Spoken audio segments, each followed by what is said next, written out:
Ok. Donc Single Run. Donc l'objet du webinaire d'aujourd'hui, c'est de vous présenter un petit peu les technologies de single cell RNA-seq qu'on propose chez Single Run.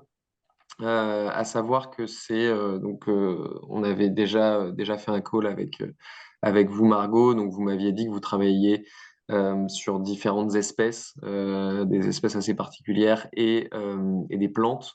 Donc cette technologie est compatible avec ce type d'espèces.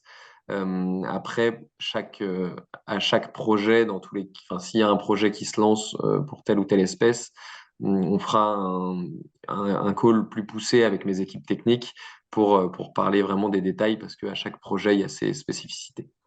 Donc là, ça va être assez général, disons, et dans un second temps, s'il y a besoin d'aller plus dans le détail, on pourra le faire. Donc Single Run Biotechnologie, on a notre siège qui est en Allemagne, à Cologne. À noter que là-bas, on a aussi un laboratoire de service.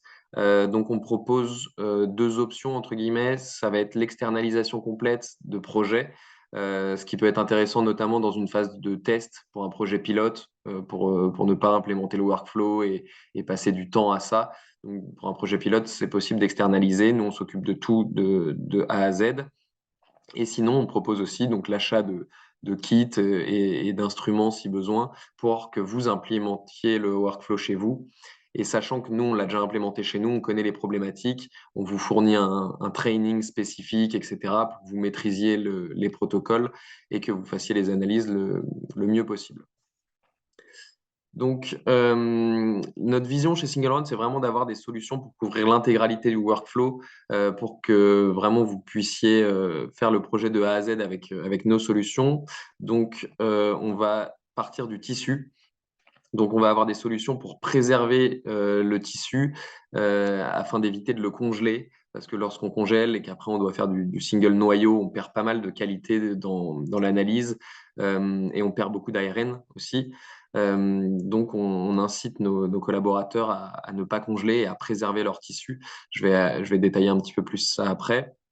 On a aussi des solutions pour dissocier le tissu en suspension cellulaire qui derrière va être où derrière les cellules vont être partitionnées et isolées individuellement pour l'analyse. Donc une fois qu'on a notre dissocié, qu'on a notre suspension cellulaire, ça va être partitionné sur une puce spécifique que je vais vous présenter. Ensuite, on suit le protocole pour générer les librairies, donc reverse transcription, amplification ADN et construction des librairies qui sont compatibles avec des séquenceurs Illumina. Si je dis pas de bêtises, vous m'aviez dit que vous en aviez sur site. Donc tout à fait compatible. C'est également compatible avec du long grid. Dans ce cas-là, il faut juste acheter le kit spécifique long grid, donc chez PacBio ou quoi que ce soit, pour générer des librairies spécifiques long grid. Le séquençage, et on propose aussi des outils pour l'analyse bioinformatique pour analyser les résultats par la suite. Donc, le cœur de la technologie, ce qui nous différencie de ce qui existe en single cell, ça va être cette petite puce que vous voyez à l'écran. L'avantage que cette puce a, donc, c'est qu'elle fait la taille d'une lame de microscope et elle est transparente. Donc, une fois qu'on va injecter nos cellules à l'intérieur de la puce, on va pouvoir faire un contrôle qualité de l'échantillon, voir si nos cellules sont bien tombées dans cette puce. Il y a des micro-puits en fait à l'intérieur pour isoler les cellules individuellement. Et donc on va pouvoir passer la lame sous le microscope et bien regarder que nos cellules se sont bien disposées dans les différents puits, qu'il n'y a pas des deux cellules par puits, etc. Et que tout est OK. Et donc, c'est processable, enfin, les cellules sont injectables manuellement, comme on le voit sur l'image, juste avec une pipette. Donc, pas besoin d'acheter d'instruments. Vous êtes peut-être familier avec la technologie 10x Genomics pour l'analyse single cell. Donc, eux, il faut utiliser la machine, le Chromium, et vous avez ce côté black box où on ne peut pas voir ce qui se passe à l'intérieur. Donc, il faut aller jusqu'au bout de l'analyse et pour potentiellement se rendre compte que ça n'a pas marché. Donc c'est des économies de coûts et de temps d'utiliser cette méthode. Un petit peu plus en détail sur cette puce. Donc, comme je vous l'ai dit à l'intérieur, il y a des micro-puits. il y a beaucoup plus de micropuits que de cellules qui vont être injectées. On va avoir différents types de puces pour différents types d'applications. L'idée, c'est qu'avec la puce standard, on aille capturer 10 000 cellules, sachant qu'il y a 150 000 micropuits. Donc, c'est vraiment cette différence qui va faire qu'on n'aura pas de cellules dans le même puits. Les cellules vont venir se distribuer en fait en suivant la loi de Poisson et vont venir se répartir dans les différents puits. Et comme on peut voir sur cette image, vous n'aurez pas à la fin une cellule par puits, vous aurez juste quelques puits qui posséderont une cellule. Dans un deuxième temps, on va injecter des petites billes magnétiques, donc en noir là sur l'écran, et ces petites billes en fait vont avoir à leur extrémité des centaines de milliers d'oligos qui, eux, vont avoir une composition avec un barcode et un UMI pour être reconnaissables. Et en fait, pour traquer à l'analyse bioinfo d'où vient l'ARN, de quel type cellulaire et de quelle cellule même individuellement vient l'ARN qui a été capturé. Et à l'extrémité de cet oligo, vous avez une queue poly T qui va permettre la capture de la queue poly A des ARN qui vont être libérés après la lyse cellulaire. Donc vous avez, après injection des cellules et des billes, sur la puce, il va y avoir la lyse cellulaire et capture du coup des ARN euh, par la queue poly T des petites billes magnétiques. Ensuite, on va extraire de la puce les billes magnétiques qui ont capturé l'ARN via un système d'aimant en fait. Donc, il faut suivre le protocole, c'est rien de très compliqué. Le point technique du protocole, disons, ça va être au niveau de l'injection des cellules et des billes sur la puce, parce qu'il faut le faire d'une certaine manière, à une certaine vitesse, etc. Donc, c'est pas compliqué, mais c'est le point d'attention le plus particulier. Et pour ça, on vous fournit un training. Et donc, une fois qu'on a extrait tout ça de la puce, le reste des étapes se passe dans un tube Eppendorf où on va faire la reverse transcription, amplification ADN et construction des librairies. Donc là, pareil, il faut suivre le protocole. C'est assez simple d'utilisation et donc pour des personnes qui sont habituées à maniper, il n'y a vraiment aucun problème.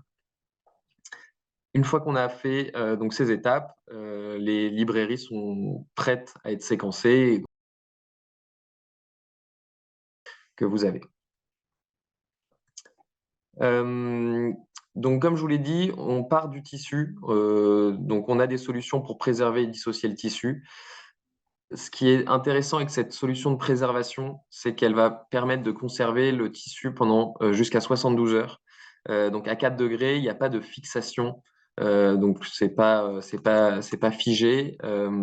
Et donc, on n'atteint pas vraiment la viabilité cellulaire. En fait, on arrive à vraiment la conserver au fur et à mesure du temps et à garder le transcriptome au plus proche de ce qu'il est originellement, même après 72 heures. Donc, une fois qu'on a conservé notre échantillon, l'idée, c'est quand même de processer le plus frais possible, hein. Toujours, le plus frais, c'est le mieux. Mais ça permet de se donner du temps si on a beaucoup de travail. Dans un deuxième temps, on va donc dissocier notre tissu en suspension de cellules. Et pour ça, il y a différentes solutions qui existent sur le marché, notamment chez Miltenny, qui est un petit peu le leader dans ces choses-là. Nous, on a travaillé sur une solution qui va être beaucoup plus douce à la dissociation pour réussir à conserver des types cellulaires sensibles, fragiles, notamment à les récupérer, même des types cellulaires qu'on ne retrouve pas habituellement, comme des neutrophiles ou des choses comme ça. Donc voilà, on est plus doux. On a des temps de dissociation qui vont être du coup un petit peu supérieurs, mais, euh, mais on a vraiment comme vision que c'est la viabilité cellulaire à la fin qui compte. Donc voilà, vous pouvez voir sur ce graphique qu'on est on est vraiment supérieur par rapport aux solutions qui existent. Pour ce qui est de la dissociation, si vous avez des volumes importants et beaucoup de projets, disons single cell, je crois que c'est pas le cas, mais si j'avais bien compris, mais bon, je le mentionne quand même. Donc c'est possible de faire la dissociation sans instrument. On propose également des instruments. Donc celui-ci qui permet de faire 5 échantillons en même temps et avec une reproductibilité assez élevée parce que c'est fait de manière automatique, à la bonne température, avec enfin, la bonne force de mélange. Et donc, enfin, cette solution de dissociation, en fait, c'est un mix d'enzymes qui va permettre de dissocier le tissu de manière efficiente. Sur la slide ici, vous pouvez voir la conservation du transcriptome en fonction du temps. Donc, pour ce qui est de la solution de préservation, donc là, on voit bien que que les analyses overlappent bien entre frais 24 et 72 heures. Donc, une fois qu'on a préservé notre tissu et qu'on l'a dissocié, on obtient notre suspension cellulaire prête à injecter sur la puce. Et donc, une fois qu'on est sur la puce, on a plusieurs options en fonction du projet. On va avoir une première puce qui va avoir 150 000 puits pour capturer jusqu'à 10 000 cellules. On peut faire moins, évidemment. Et pour cette puce, les puits vont faire 40 microns. Donc, c'est une information importante parce que, disons que ça va être pour aller capturer des types cellulaires classiques avec des morphologies, classiques. On va avoir une puce avec un petit peu plus de rendement. Là, on a 250 000 puits pour aller capturer jusqu'à 30 000 cellules par échantillon et avec des puits toujours de 40 microns. Vous m'aviez communiqué plusieurs types d'espèces avec lesquelles vous travaillez. Je ne suis pas particulièrement familier avec chacune d'entre elles, mais pour certains types cellulaires qui notamment ont des morphologies plus importantes, donc, si on parle chez les humains, notamment les neurones, les cellules musculaires, cardiomyocytes, hépatocytes, etc., c'est des types cellulaires qui ne sont pas capturables avec des technologies single cell, euh, notamment chez Tenix. C'est pas possible parce que les cellules sont trop grosses. Alors qu'avec cette petite puce, vu que les puits font 100 microns, on va pouvoir capturer ces types cellulaires en faisant du single cell, donc sur des cellules fraîches. Donc on n'est pas obligé de congeler et de faire du single noyau, ce qui est souvent la problématique des chercheurs qui travaillent sur des grosses cellules. Donc, comme je vous disais, sur cette puce, on peut faire du contrôle qualité. Là, c'est une image que vous avez au microscope. Donc, quand la puce est vierge, vous voyez les différents puits. Une fois qu'on a injecté les cellules, donc vous voyez bien qu'on n'a pas une cellule par puits, hein, c'est réparti de manière assez hétérogène.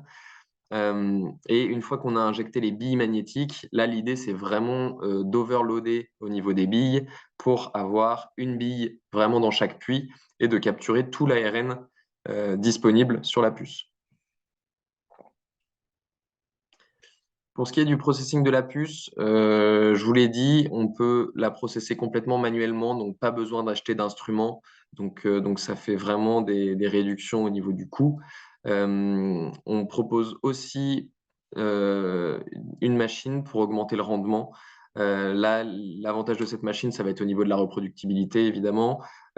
Pareil, on a un maintien de la température et une automatisation du workflow qui fait que c'est plus reproductible et c'est aussi plus rapide. On divise à peu près le temps de manip par deux, sachant que les étapes qui se font sur la puce, ça dure à peu près 1 heure. Avec la machine, ça va durer une demi-heure.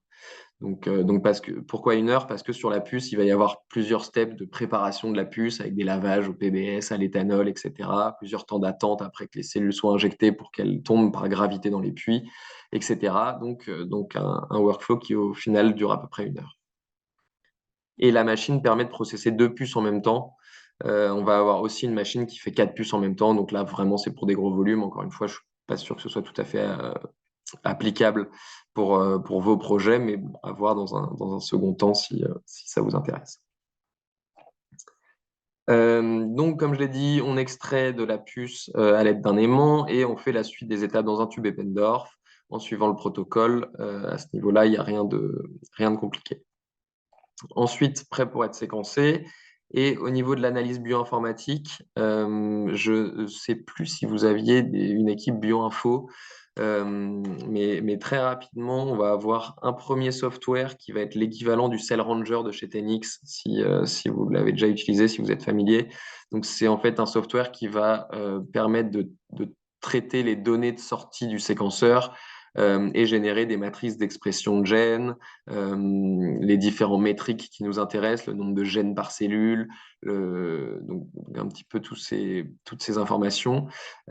Et ça va vous donner un graph UMAP avec le clustering de vos différents types cellulaires, avec les gènes qui s'expriment plus ou moins.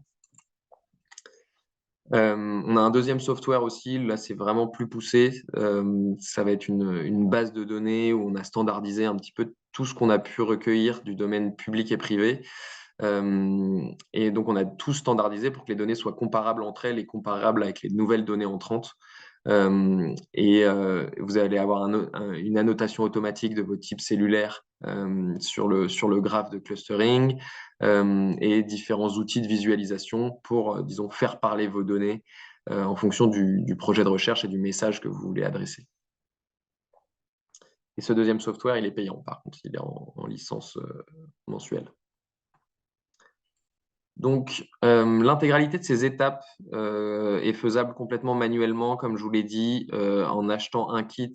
Vous avez tout le nécessaire pour effectuer le workflow de A à Z. Les kits sont disponibles en 2 réactions, donc 2 échantillons ou 16 échantillons. Et c'est faisable également en automatisation si vous achetez donc la machine pour la dissociation et la machine pour processer la puce. Donc comme je vous l'ai dit, cette machine-là, elle est toute nouvelle, c'est pour processer 4 puces en même temps. Et cette machine-là, c'est pour la dissociation. Ça permet de faire 2 échantillons en même temps, mais dans 2 canaux complètement séparés, donc avec des programmes qui peuvent être différents si vous traitez des tissus différents en même temps, tout simplement. Quelques chiffres pour vous parler de notre expérience. Donc, l'avantage d'avoir un laboratoire de recherche et de ne pas être seulement un provider de kits et de machines, c'est que du coup, on accumule beaucoup d'expérience. On travaille avec énormément de clients et donc on a de l'expérience sur tout un tas d'échantillons, de types d'espèces, etc. Donc, si vous avez besoin de partage d'expérience, de conseils dans vos projets, que ce soit pour les lancer ou pour comprendre les résultats que vous allez obtenir, voilà, sachez que nous, on est là en fonction support pour vous accompagner à et que vos projets soient le plus successful possible à la fin. Donc, si à la suite de ce webinaire, vous avez des questions vraiment techniques, précises, vous voulez qu'on parle de vos projets, c'est quelque chose qui est possible. Voilà, donc je vous ai ici présenté un petit peu le workflow single cell classique. On va également, donc on propose aussi de faire du single noyau. Donc l'idée, c'est que le workflow va être à peu près similaire. La seule étape qui change, ça va être qu'au début, à partir du tissu, on va faire une extraction des noyaux et derrière processer les noyaux sur la puce de manière similaire. On a aussi un kit pour le yeast, donc pour les levures. Et ensuite, pour des applications un peu spécifiques, on va avoir différentes solutions. Donc, on a des solutions pour de l'immunologie, pour faire de l'analyse de répertoire immunitaire. Donc, on va avoir un kit spécifique pour le CDR3, un kit full length, que ce soit TCR ou BCR. Si c'est des problématiques qui vous intéressent, voilà, je pourrais aller plus en détail avec plaisir. C'est cette solution qui, je pense, pourrait être intéressante pour vous. Je vais la décrire un petit peu plus en détail, mais l'idée, ça va être de capturer non seulement le full transcriptome, mais également d'aller rechercher dans votre échantillon des séquences spécifiques. Donc, ça peut être des mutations, des gènes de fusion, des séquences virales.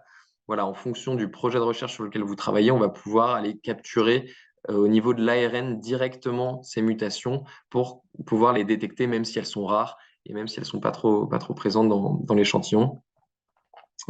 Pour cette solution, on a des kits qui sont déjà prêts à l'emploi pour différentes pathologies parce qu'on a des collaborateurs qui ont des grosses demandes par rapport à ça. Donc, on a un kit pour le cancer du poumon, le cancer du sang, l'Epstein-Barr virus, et on peut également complètement customiser un kit pour vous. Si vous avez un panel de mutations qui vous intéresse ou différents gènes qui sont récurrents et que vous voulez aller vraiment capturer avec un seuil de détection très élevé. On a également une solution qui va permettre d'ajouter une résolution temporelle à votre analyse. Donc, vous allez avoir, encore une fois, d'un côté le transcriptome full, plus donc une notion de temporalité, c'est-à-dire que vous allez pouvoir voir l'activité transcriptomique de vos cellules durant un laps de temps défini. Donc, ça peut être très intéressant, notamment si vous travaillez sur l'impact d'une drogue sur votre échantillon, que ce soit in vivo ou in vitro, et voir vraiment disons, la réponse à court terme d'un traitement ou quoi que ce soit. La dernière solution, c'est pour voir l'état de glycosylation des types cellulaires. Donc, c'est quelque chose qui est assez rare. Voilà, je le mentionne. On pourra échanger pendant les questions-réponses si c'est une problématique que vous adressez. Donc, c'est pour voir l'état de glycosylation des différents types cellulaires de votre échantillon. On l'a développé pour un collaborateur qui travaillait sur des enzymes qui affectaient la glycosylation, en fait, et pour voir l'inactivation ou l'activation de cette enzyme, on travaillait sur la glycosylation. La dernière chose que je vais vous présenter, c'est le multiplexing. Donc, c'est la possibilité de faire du single cell en mélangeant des échantillons entre eux afin tout simplement de réduire les coûts et de pouvoir processer plusieurs échantillons en un run avec une seule puce. Parce que, comme vous pouvez le savoir, le single cell, c'est quand même assez coûteux, ce type d'analyse. Et donc, l'avantage de mélanger des échantillons entre eux, c'est en fait, on divise le prix par le nombre d'échantillons qui est mélangé dans le run. Donc, je vais commencer du coup par décrire cette solution ici qui, je pense, est la plus pertinente pour vos projets. L'idée dans le détail, ça va être qu'au niveau de cette bille magnétique que je vous ai présentée plus tôt, on va avoir donc, des oligos qui vont avoir la structure présentée avant avec la queue poly T pour aller capturer la queue poly A. Donc ça, en fait, ça va nous permettre de recueillir une librairie qui va décrire le full transcriptome. Et sur cette même bille, il va y avoir d'autres oligos qui, eux, vont avoir des sondes ici spécifiques. Donc, c'est ce que je vous disais quand on parle d'aller capturer une mutation directement au niveau de l'ARN. En fait, si on connaît la mutation qu'on veut aller chercher, il suffit de customiser complètement cette sonde pour cette mutation spécifique et donc elle va aller rechercher directement au niveau de l'ARN la mutation et, et on peut customiser jusqu'à 10 sondes différentes par bille. Donc, dans un échantillon, on peut aller capturer et détecter jusqu'à 10 gènes spécifiques dans l'échantillon. Pour vous montrer, par exemple, ça c'est donc le kit pour le cancer du sang. Et là, vous pouvez avoir une vision de ce que ce kit peut aller capturer. Donc, vous voyez des gènes assez communs dans les cancers du sang avec CRAS, TP53, etc. Et donc, encore une fois, on peut complètement customiser quelque chose, un kit pour vous, si vous avez des applications qui le demandent. Juste une slide par rapport à des données pour vous montrer un petit peu l'impact de cette solution. Donc là, on travaillait sur l'Epstein-Barr virus. Et donc, quand on fait une analyse du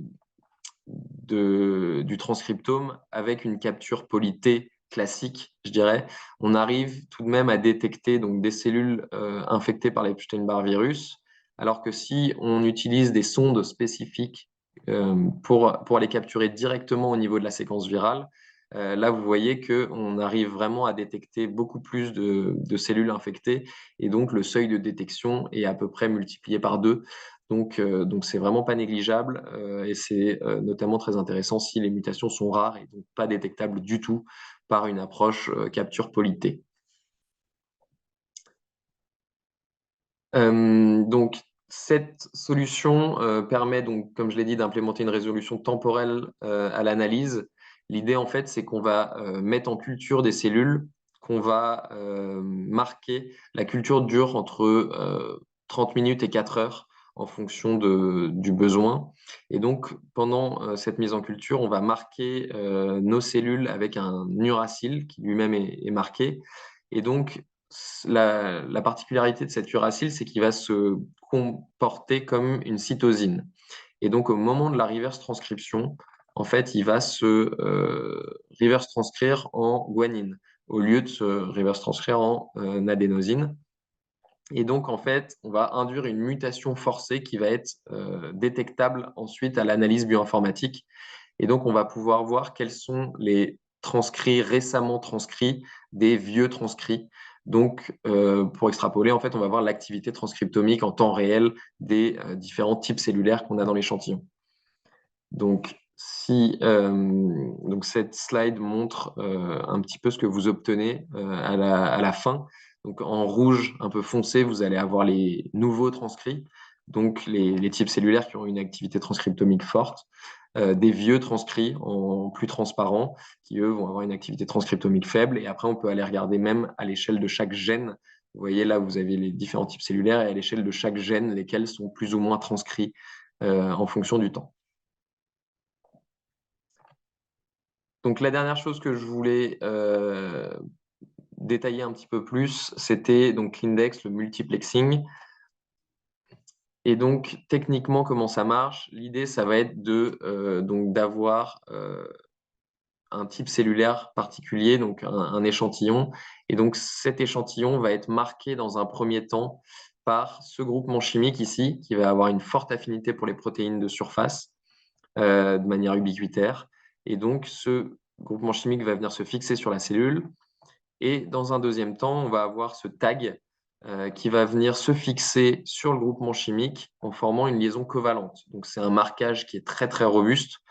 Et donc ensuite, il y a différents steps de lavage, ce pourquoi on a besoin d'énormément de cellules au départ. Donc c'est vraiment une limitation du multiplexing, mais qui est une limitation qui existe dans les autres technologie aussi.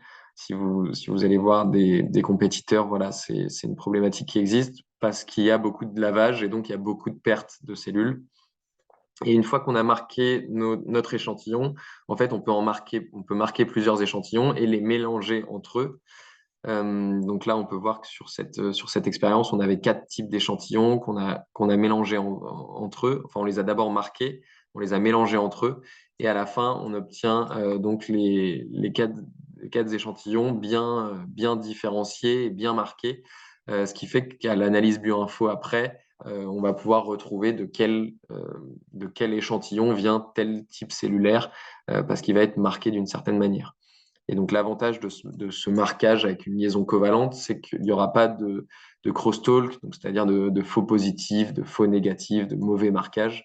On a un taux de corrélation à la fin qui va être très important. Et donc, vraiment, ça permet de réduire les coûts. Encore une fois, la limitation, c'est qu'il faut beaucoup de cellules au départ. Et donc, ce n'est pas tout le temps le cas pour certains projets où on n'a pas assez de cellules ou pas beaucoup de cellules pour faire du multiplexing. Voilà, c'est la fin de ma présentation. C'était ce que je voulais vous montrer. Donc maintenant, je vous propose donc de répondre à vos questions. Et puis on reviendra sur les slides s'il y a besoin pendant les questions.